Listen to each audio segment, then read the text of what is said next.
Salut les jeunes et bienvenue sur le Smash Show. Aujourd'hui, on va se retrouver pour parler d'actu, de psychologie de marché, d'FTX, bref, plein de choses qui viennent de se passer la semaine dernière. Donc, on va commencer tout de suite par FTX. Parce que récemment, il y a 2 jours, le comité international d'FTX a sorti les balances officielles des clients d'FTX. Donc, vous pouvez aller checker ça dans le lien dans la description. Il y a une dizaine de PDF. Ils sont indexés par Customer ID. Donc, c'est pas le ID que vous aviez sur votre compte à l'époque. C'est un ID complètement différent. Vous ne pouvez pas le retrouver pour le moment. Il va être donné fin mars par mail par FTX. Mais si vous souhaitez déjà regarder dans les balances, vous avez juste à aller sur les PDF, faire un CTRL F et chercher avec les screenshots que vous avez fait de vos balances avant la banqueroute pour retrouver votre ligne. Voilà. Faites attention si jamais, si vous ne trouvez pas, il est possible que ce soit parce que vous n'avez pas laissé charger l'indexage du compte commande F suffisamment longtemps. Bref, on va également parler de psychologie de marché avec le trader XO qui nous présente sa feuille en fait de psychologie dans un marché bull et un marché bear, très intéressante. Et on parlera ensuite de la faillite des banques, comment est-ce que ces banques ont fait faillite et pourquoi, et également de petites anecdotes et news tout au long de la vidéo. Et à tout de suite. On commence en beauté avec un tweet de Autisme Capital qui reprend en fait la nouvelle sortie de document de FTX où on voit les virements qui ont été faits par FTX pour les top exécutives. On voit que Sam Bankman-Fried, il a pris 2,2 milliards de dollars d'FTX. Nisha Singh, 587 millions de dollars. 246 millions pour Gary Wang. Donc tout ça, Nisha et Gary Wang, c'est des top execs, c'était des CFO, cofondateurs, etc. 87 millions à Ryan Salam. 25 millions à Samuel Trabucco. Ah, Trabucco. Ah, Samuel Trabucco, ça me fait plaisir de voir son nom parce que c'était en fait le premier CEO de Alameda et je trouve qu'il n'a pas été embêté par rapport à ce qu'il a fait parce que là on voit Caroline Ellison qui en a pris plein la gueule, mais le vrai fond du problème, c'est pas Caroline Ellison, c'est Sam Trabucco qui était à la base le CEO de Alameda jusqu'en 2022. Donc je trouve que c'est un truc de ouf qu'on ne soit pas allé le chercher encore. Sachant qu'en plus, voilà, le mec il faisait genre qu'il avait rien à voir avec FTX et tout, enfin bref, sur Twitter. Donc j'ai hâte qu'il se fasse choper lui aussi, parce que c'est pas normal qu'il soit pas encore fait taper dessus. Ensuite, t'as un article de Reuters.com. Donc là, il y aurait des nouveaux bidders pour la Silicon Valley Bank, la banque qui vient de faire banqueroute. Sauf que pour avoir le droit de racheter cette banque, le gouvernement américain a déclaré qu'il fallait que tous les acheteurs potentiels décident d'arrêter toute liaison avec les business de crypto-monnaie. Donc on voit que les US, ça fait quelques mois là qu'ils sont en mode qu'ils ont sorti les crocs envers les cryptos et qu'ils en veulent pas du tout. Ça casse vraiment les couilles par contre. Voilà, donc là on est dans le stade they fight it. Mais bon, on s'en sortira vainqueur dans tous les cas. Juste que bon, ils font ce qu'ils peuvent pour sauver leurs meubles parce qu'ils ont compris que le système financier, les cryptos allaient en faire partie et que potentiellement, comme on l'avait vu dans le dernier Smash Show, il y aurait une perte énorme pour le système bancaire à cause des crypto-monnaies. Donc, euh, donc voilà, compréhensible. Un petit truc qui m'a fait rigoler, c'est le CEO du Match Group qui a posté un article et en fait, et il déclare dans son article qu'il a personnellement dépensé 50 000 dollars en 3 mois dans Clash of Clans. Donc ça m'a fumé parce que ça m'a rappelé moi mon époque où j'ai claqué 1300 balles de skin sur LoL. Voilà, mais là c'est un CEO d'un groupe qui a claqué 50 000 balles en 3 mois, donc ça m'a fait rigoler. FTX Trading, donc voilà, donc là on a, donc comme je l'ai dit, on a les release statements de FTX, donc qui sont sortis le 15 mars, où on a où on a des rapports sur la rentabilité du groupe FTX, notamment de FTX International. Et donc vous voyez, donc c'est surligné en jaune, ça c'est la période, donc début 2022 à fin 2022, à peu près 11 mois. Ils ont fait 846 millions de dollars de chiffre d'affaires. Et en 2021, ils ont fait 1 milliard 15 millions de chiffre d'affaires. Donc c'est une machine à cash, cet exchange. Bon, on n'en doutait pas, hein, évidemment. Et d'ailleurs, c'est là où il va. Voilà. Ça, c'est les paiements à faire à Trabuco, à la Meda, etc. Et voilà, donc ces files, elles sont là, elles sont sous tweet. Donc il faut vous télécharger cette file, ça va vous un PDF. Normalement, il est safe, c'est sur le site officiel de FTX, donc vous pouvez télécharger là-dessus. Euh, voilà, donc je vous laisserai, je vous mets le lien dans la description si vous voulez checker. Et ne cherchez pas, comme je l'ai dit, avec votre ID que vous aviez sur votre compte FTX. C'est un autre ID qui est complètement différent. Il faut faire un contrôle F et chercher sa balance. Voilà, tout simplement, si vous voulez vous retrouver. Un nouveau protocole de finance décentralisée de DeFi, Euler Finance, a été hacké pour l'équivalent de 200 millions de dollars récemment. Et des victimes, en fait, une des victimes a envoyé un message sur la blockchain au wallet du hacker pour lui demander s'il pouvait considérer retourner 90 ou 80% des fonds à Euler Finance parce qu'il dit que il est un utilisateur qui avait juste 78 ETH pour tout son capital en fait en life savings qu'il avait déposé dans Euler et qu'il est pas, c'est pas une whale ou un millionnaire. Et en gros, il dit qu'il est dans la giga merde maintenant, il est complètement détruit. Et qui dit que déjà 20 M pour lui ça devrait être life changing pour le hacker et que en rendant l'argent, en rendant 90% des fonds, 80%, il permettrait de rendre beaucoup de joie aux gens qui se sont fait hacker. Et le hacker lui a envoyé 100 ETH. Ok, là c'était un mec, je voulais sauvegarder. En fait, j'ai vu que lui, du coup, il met beaucoup de data statistiques. Donc, à voir. Je me suis dit, ça pourrait être ça pourrait être intéressant parce que je trouve que on fait beaucoup d'analyses techniques, mais on n'a pas les stats, par exemple, des 2 dernières années sur telle ou telle data, etc. Et lui, il met beaucoup de data et je trouvais ça intéressant d'aller voir. Donc, voilà, du coup, je l'ai mis là. Il faut que j'aille le voir plus en détail. Un tweet maintenant de Curve Finance, donc un des plus gros protocoles de DeFi, qui résume très bien la nouvelle loi de l'EU, où il y a 2 points très importants. C'est que les développeurs de smart contracts devraient redesign en fait les possibilités de reset le smart contract pour en fait terminer ou interrompre des transactions. Et cette nouvelle loi a été votée a été votée au Parlement européen avec 500 votes pour et 23 contre. Donc voilà, et ce qu'il dit c'est que il faut les virer parce que c'est impossible de faire ça sur un smart contract. C'est littéralement impossible. En effet, de toute façon, tu peux pas reset des transactions dans un smart contract vu que c'est on-off, soit elle est passée, soit elle est pas passée déjà. Et tu peux pas revert des actions sur une blockchain, donc ça a aucun sens. Voilà, c'est une vidéo du sénateur Lumis, donc cette dame là que vous voyez là, euh, contre un mec, un climate activiste qui en fait attaque le Bitcoin sur sa consommation d'électricité. Et en gros, tout ce qu'elle va dire dans cette vidéo, c'est incroyablement intéressant quand on sait que nous en France, on a Aurore Laluc qui piche pas un mot de la technologie du Bitcoin. C'est incroyable de voir que des sénateurs sont aussi bien éduqués sur le sujet aux États-Unis. Donc ça au moins ça fait un peu bien. Ça au moins ça fait un peu plaisir. Je vous laisse aller voir la vidéo. Je l'ai reposté sur mon profil sur Twitter. Toujours lien dans la description sur mon Linktree si ça vous intéresse. Alors Nicolas Chéron qui nous a démontré sa non-connaissance du trading en live sur Twitter quand j'ai discuté avec avec un autre utilisateur sur Twitter du risk-reward lors du DPEG de l'USDC, où il est venu commenter qu'en gros, quand tu prenais un investissement, tu n'avais pas besoin de connaître l'occurrence statistique d'une montée ou d'une descente. C'est-à-dire que pour lui, en soi, prendre la voiture, c'est trop risqué parce que dans le meilleur des cas, tu vas d'un point A à un point B, ou dans le pire des cas, tu meurs. Donc pour lui, c'est un mauvais investissement de prendre sa voiture. Voilà. Et donc il m'a down, genre il m'a répondu ultra froidement sur mon truc, comme quoi mon raisonnement était faux, alors que frère, j'ai jamais vu du bullshit, autant de bullshit venir d'une personne qui se vend comme investisseur, trader, etc. Donc j'ai halluciné, mais bref, peu importe. De toute façon, les gens ont bien compris, on l'a vite remis à sa place.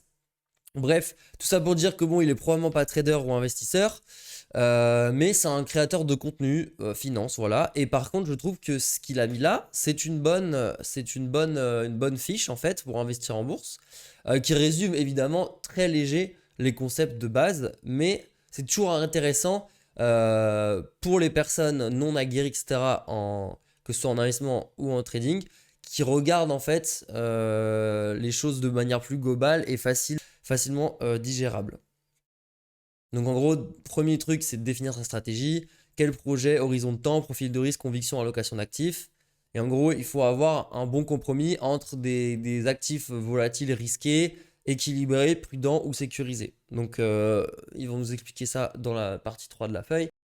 Ensuite, choisir son enveloppe. Donc c'est en gros l'équivalent de choisir le type de compte que vous voulez ouvrir, je l'imagine, dans une banque, etc. Bon, je ne suis pas un expert sur ce sujet. Mais par exemple, plan épargne action. Après, dedans, tu vas pouvoir choisir plusieurs choses, comme des actions, des fonds actifs, trackers, ETF, etc. Mais vous ne pouvez pas forcément mettre que de l'immobilier dans le plan d'épargne action. Voilà, et après, gestion libre pilotée, est-ce que vous le faites tout seul ou vous prenez quelqu'un, ou vous le faites faire par la banque? Forcément, il y aura plus de frais. Bref. Ensuite, un tweet d'un chercheur en crypto que j'ai beaucoup aimé, qui dit que son, qu'il a fait des paris qu'il a fait des investissements ou paris que sur plusieurs années, que les psychédéliques et d'autres drogues, même si les études sur tout ce qui est opiacés, tout ce qui est drogue, etc., est resté bloqué en 2006, en 1960, on est en train seulement de les reprendre actuellement.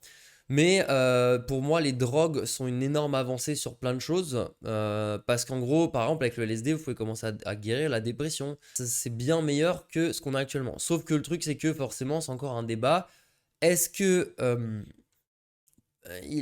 est financièrement plus intéressant de couper le problème à la source ou de faire en sorte ou de ne pas guérir le problème et de juste faire en sorte qu'il ne dégénère pas? Évidemment, la réponse, on l'a tous. Mais bref, j'espère que ce ne sera pas le cas pour ça. Mais beaucoup, si vous cherchez un petit peu sur Internet, vous verrez qu'il y a beaucoup d'études qui sont en train d'être faites justement sur le traitement des dépressifs, dépression, etc. avec ce type de drogue.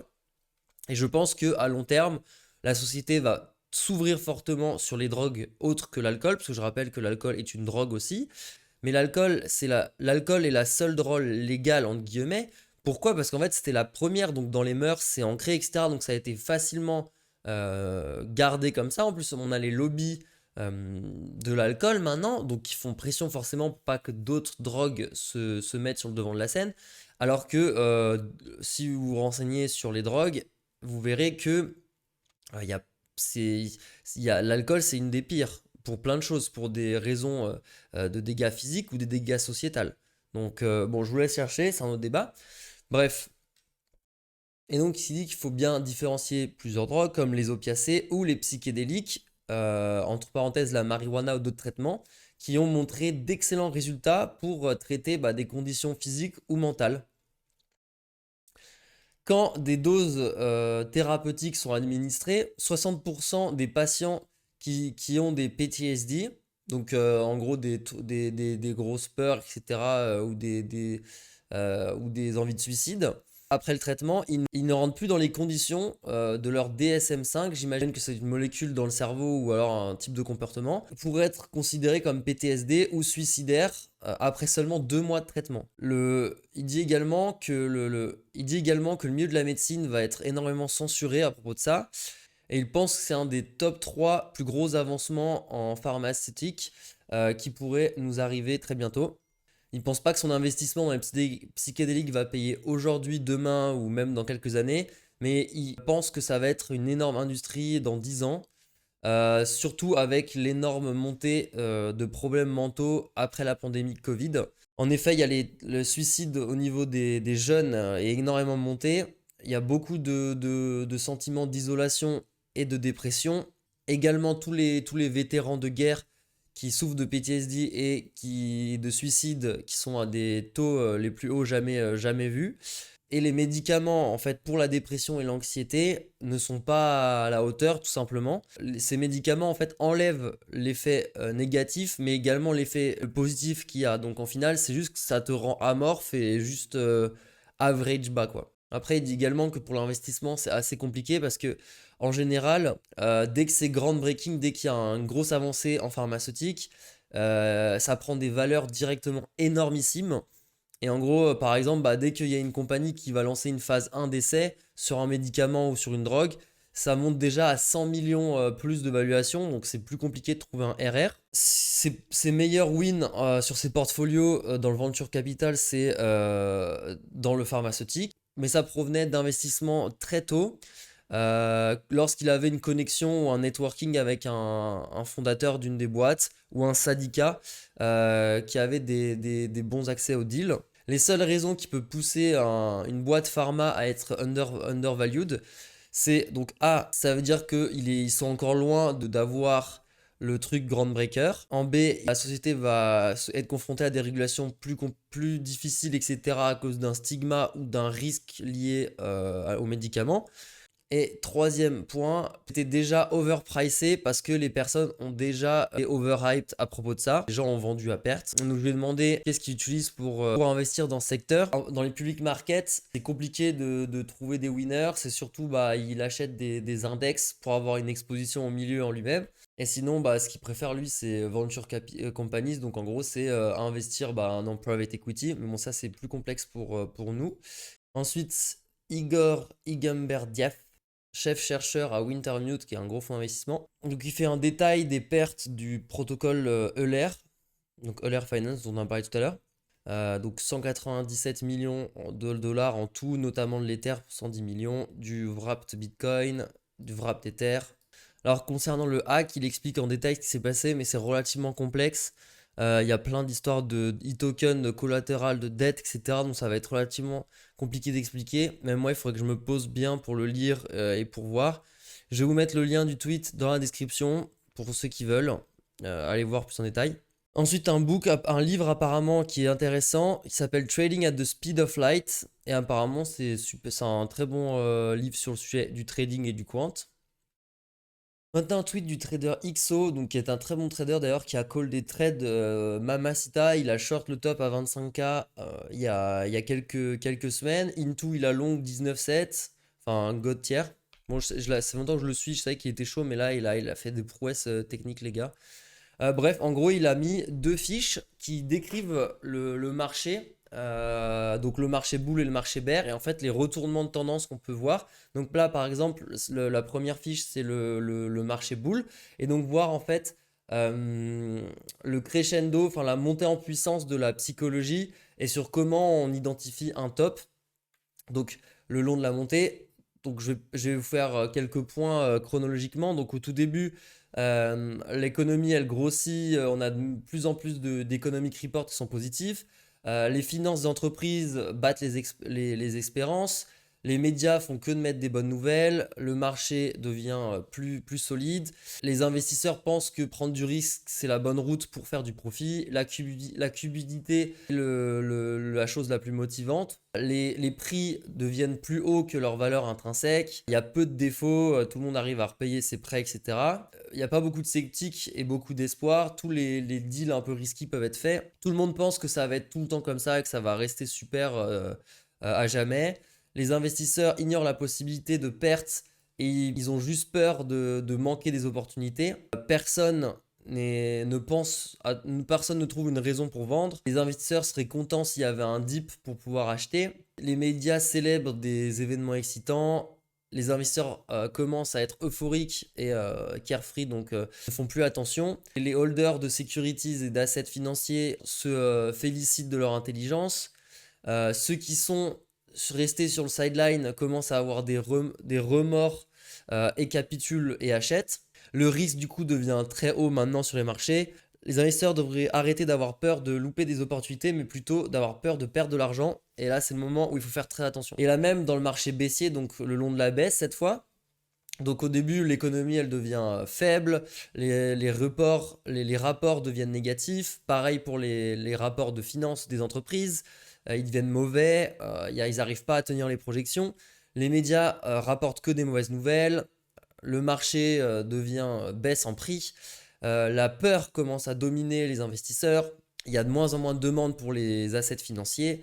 C'est de plus en plus difficile de lever des fonds pour les entreprises parce que les gens sont très sceptiques, donc il n'y a plus de deals qui peuvent être facilement faits. Les gens pensent qu'il n'y aura pas d'amélioration possible. Toutes les grosses possibilités de baisse sont envisagées. Tout le monde estime que tout va faire que de s'empirer. Tous les investisseurs ignorent la possibilité de manquer un profit, mais ont juste peur de perdre de l'argent. Personne trouve une raison d'acheter. Il y a beaucoup plus de vendeurs que d'acheteurs. La phrase de buy the dip se transforme en ne surtout pas attraper le couteau. Les prix commencent à atteindre des all-time lows. Ceux qui ont all se trouvent idiots et débiles. Et ceux qui n'ont pas acheté ou qui ont vendu se sentent validés et célèbrent leur intelligence encore une fois. Ceux qui ont tenu jusqu'à maintenant décident de vendre à des prix complètement dépressifs, qui rajoutent de la pression vendeuse. Et en fait, bah, du coup, les profits à ces niveaux, les profits futurs pour un retournement deviennent très importants. Donc le risque redevient faible et les investisseurs devraient plutôt arrêter d'avoir peur de perdre de l'argent, mais plutôt avoir peur de manquer une opportunité. Et là, c'est le moment où il faut être agressif. Voilà, je pense que c'était une bonne truc. Vous pouvez mettre sur pause et lire vous-même les points. Le chef administratif de la Silicon Valley Bank n'était autre que le Chief Finance Officer de Lehman Brothers avant de join la Silicon Valley Bank. Donc ça, c'est un truc super drôle quand on sait que Lehman Brothers était la plus grosse banque qui a coulé en 2008.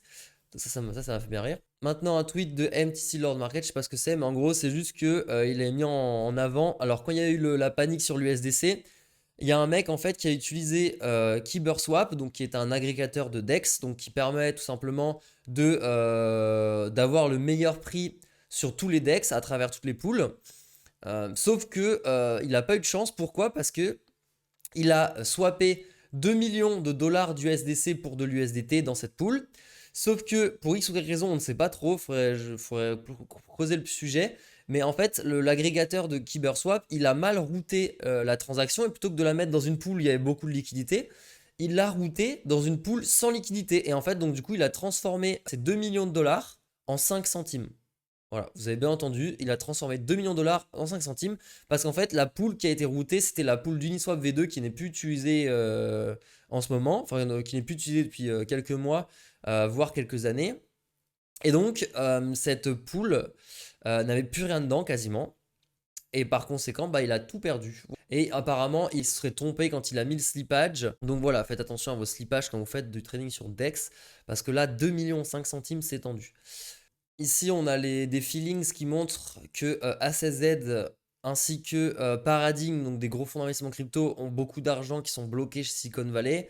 Donc 2,85 milliards pour A16Z et Paradigm 1,72 milliards. Ensuite, un tweet de Grégory Raymond, qui est un journaliste français, co-founder de The Big Whale, qui a fait un trade sur la Silicon Valley Bank. Donc, comme vous pouvez le voir, elle a encaissé une perte à cause de son portefeuille de bons du Trésor américain de 2,25 milliards de dollars. Son action s'est effondrée de 60% en 24 heures. Pourquoi? En gros, pour résumer, ce qui se passe, c'est que les startups, à cause de la hausse des taux, elles n'ont plus d'intérêt à faire de prêts bancaires, mais elles ont plutôt intérêt à utiliser leur trésorerie pour acheter directement. Sauf que du coup, ce qui se passe, c'est qu'il y a une forte demande de retrait pour cette banque. Et ce qui contraint la banque en termes de liquidité, parce que la banque a investi, comme vous savez, 75% de ses liquidités, jusqu'à 85% de ses liquidités sur, comme vous pouvez le savoir, peut-être la banque utilise un système qu'on appelle fractionné, qui signifie qu'elle détient, dans le pire des cas, 15% des fonds. Donc c'est-à-dire que 85% restants sont investis en général dans des investissements peu risqués. Mais lorsque vous souhaitez retirer beaucoup d'argent en même temps, la banque elle est obligée de se séparer de ces investissements pour pouvoir vous repayer. Sauf que à cause de la hausse des taux, les bons qui sont inversement corrélés avec les taux, c'est-à-dire que si les taux des banques centrales remontent, le bon du trésor il vaut moins cher. Par conséquent, les banques américaines qui ont majoritairement des bons du trésor se voient en fait détruire en termes de valeur sur le court terme parce que ces taux sont très élevés. Et par conséquent, quand elles veulent retirer, si elles veulent vendre, elles doivent vendre leurs bons à perte par rapport à leur prix d'achat. Et par conséquent, bah, c'est pour ça qu'il y a un trou de 2,25 milliards de dollars sur la balance sheet de Silicon Valley Bank et qu'elle ne peut plus retirer. Qui plus est, avec les réseaux sociaux, l'effet bank run s'intensifie énormément parce que bah, on a tout simplement une panique qui se crée beaucoup plus rapidement qu'à l'époque. Ensuite, une liste des ressources de trading qui ont été faites par CryptoCred, qui est un pilier du crypto Twitter US pour la présentation pour la présentation du trading, qui est extrêmement quali. Je vous le conseille très fortement. Je vais mettre le lien dans la description. Il y a tous les trucs de trading. C'est vraiment le boss. Il a super bien fait. C'est vraiment un très très bon mec. Et ça reprend la fiche qu'il a mis tout à l'heure. J'espère que ce petit smash vous a plu. Si c'est le cas, n'hésitez pas à liker la vidéo et à vous abonner pour de prochaines aventures. Allez, sur ce, je vous souhaite bonne soirée. Ciao!